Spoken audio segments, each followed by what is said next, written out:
जिलेवासी से जो दुखदायी शिक्षक है, आपको आदाब, जोहार, नमस्कार पेश करते हैं। हुजूर, आपके दरबार में हम लोग कुछ इल्तिजा मिन्नतें लेके आज हाजिर हुए हैं। सुने कि हजरत का दरबार कभी खाली नहीं आता है, तो इस मुसीबत की बेला में, जैसे आपको पहले से ही सर पता है कि आज हम लोग रोड पे हैं, गलती किसी और की सजा हम लोग को भुगतनी पड़ रही है। आज हम लोग का बाल बच्चा परिवार सब रोड पे रहे। इनमें से हमारे कुछ शिक्षक अभिभावक भी सदमे में अपना जान गंवा चुके हैं। तो हुजूर, हम लोग आए हैं कि हम लोग की ये गुनाह नहीं है तो इसकी सजा हम लोग को नहीं मिलनी चाहिए, और आपके साथ पास इंसाफ की गुहार लगाने के लिए हम लोग आज आए हैं हुजूर, इस उम्मीद के साथ कि हम लोग में बहुत सारे ऐसे शिक्षक हैं जो अलग अलग जॉब में थे।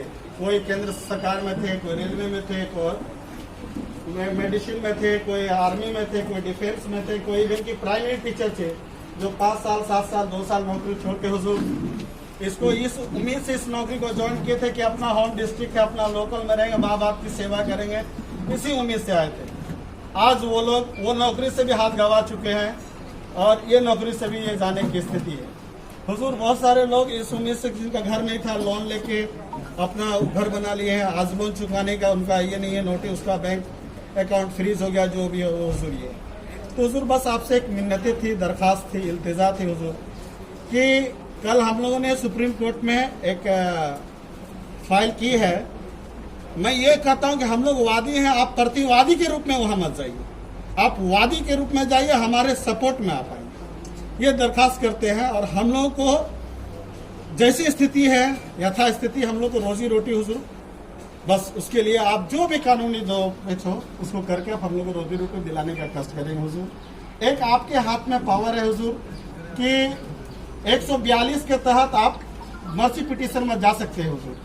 क्या आप एक दया याचिका अगर दायर करते हैं हुजूर, तो हो सकता है उसमें सुप्रीम कोर्ट अंडर कंसिडरेशन कर ले कि नहीं, ठीक है, जिसका अपॉइंटमेंट हो गया है आप उसको यथास्थिति रख दीजिए, आगे आप नियोजन नीति में जो बदलाव करना है, जो रेस्ट अपॉइंटमेंट है, आप उसको आप अपने पॉलिसी के अनुसार उसमें जो सुधार करके कर सकते हैं। तो हुजूर, जो भी होगा, हम लोग उतने कानून के जानकार नहीं है, लेकिन अपनी जिंदगी को आपके समक्ष रख रहे हैं हुजूर, हम लोग की जिंदगी बचा लीजिए। इस इल्तिजा, इस ख्वाहिश के साथ हुजूर आपके दरबार में हाजिर हैं। अब मैं अपने तो मैं अपने जिला सचिव से बोलूंगा, साहेबगंज जिला से, कि हमारे शिक्षक संघ के सचिव हैं, ये आपको मेमोरेंडम दे देंगे।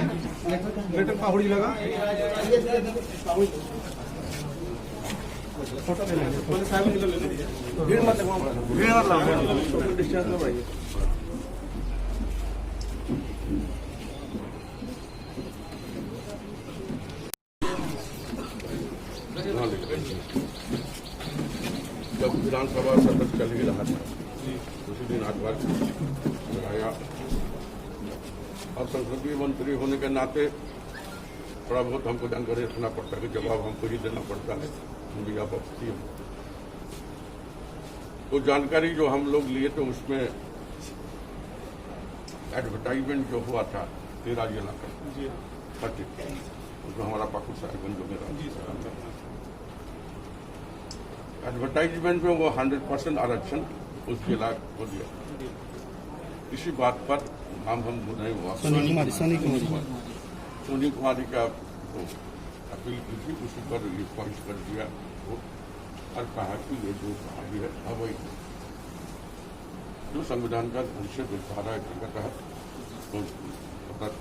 संसदीय नियम के अनुसार 50% से ऊपर आरक्षण नहीं होता। लेकिन तत्काल जो सरकार थी, उन्होंने नियोजन नीति बनाकर दस्तावेज के साथ आप लोग का अपॉइंटमेंट दिया गया था, और लगातार 2016-17 से आप लोग काम नहीं कर रहे थे, और इतना तादाद लोगों को बेकार किसी के कोर्ट के आदेश से नहीं होनी चाहिए, ये बहुत गंभीर समस्या है। उसके बाद माननीय मुख्यमंत्री से भी बात हुई थी। आप जिस तरह आज आप लोग आए हैं, तो सवेरे 10 बजे हमारे पास रांची के अगल बगल में जितने भी लोग थे, उसमें मैक्सिमम महिला ही बहुत उन लोग आकर भी बात को रखा कि हमारा वहाँ गया करो उससे रखा रखी लोग, और सीएम का भी बयान आया। और उसके बाद जो हमारे प्रभारी अरविंद सिंह जो आए थे 2-3 दिन पहले, उनसे भी हम लोग को बातचीत हुई थी, और उस दिन प्रेस कॉन्फ्रेंस के साथ कर रहे थे। उस दिन भी हम साफ शब्दों में हम लोग कहा कि हम लोग इसको लेकर रिपोर्ट जाएंगे, इसका कोई रास्ता हम लोग निकालेंगे। आशा और भरोसा से जिंदगी हम लोग जीते हैं, और मुझे उम्मीद भी है कि सरकार इनकी भी लेगी और इसका एक नतीजा आएगा। और आप से दुआ भी हम करते हैं, और हमारी जो शक्ति है हमारी पार्टी का, हमारी गठबंधन सरकार का, जो आप लोग अपना सेवा में कंटिन्यू करें, खुशी रहे। पहले देखिए, वेतन में तो छोड़िए, अभी तो आपको कंटिन्यूशन कराना है। मेरा एक काम है कि जहां आपका सेवा था उस सेवा को बरकरार रखना है, ये मेरा पहला उद्देश्य है। बाकी बात की बात ऑफिस वाले बोल रहे हैं कि वेतन नहीं मिलेगा। ये बोला कोई लेटर नहीं आ जब अभी लेटर देने के लिए हम लोग मना भी किए हैं। जी फिर जाएंगे, धन्यवाद सर। 8-9 तारीख को फिर बैठक हम लोग करेंगे। और हमारा जो एजुकेशन मैंने आपको तो हायर एजुकेशन में ट्रेनिंग कर रहे हैं, हाँ आप लोग माध्यमिक में है ना, सेकेंडरी एजुकेशन में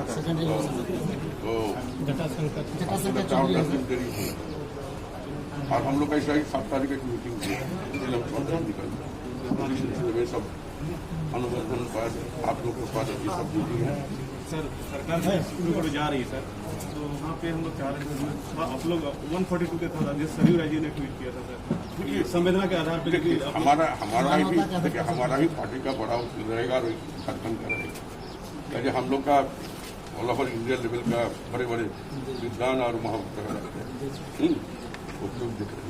लेकर गया कागज, हमारा जो प्रभारी वो कागज वही लेकर गया है उनके पास। अरे इसको तो हो जाएगा, हम बोल कर जैन सिंह हम हमारे पास आए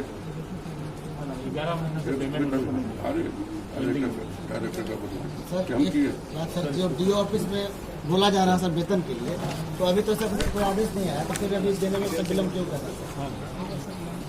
उसका आदेश सब जगह सबको जानकारी हो गया, गाइडलाइन अभी सरकार को कुछ नहीं है। गाइडलाइन जब स्टे ऑर्डर पहले देना पड़ता है, स्टे ऑर्डर समझे, इस पर सुनवाई कुछ भी हो, सीएम सर भी हाँ हाँ मैंने कोर्ट का सुनवाई कुछ भी हो, तो इसका कोर्ट का केस कंटिन्यू भी कर सकता है। लेकिन हम लोग कल राहत अगर हमको मिलता ही stay order as it is.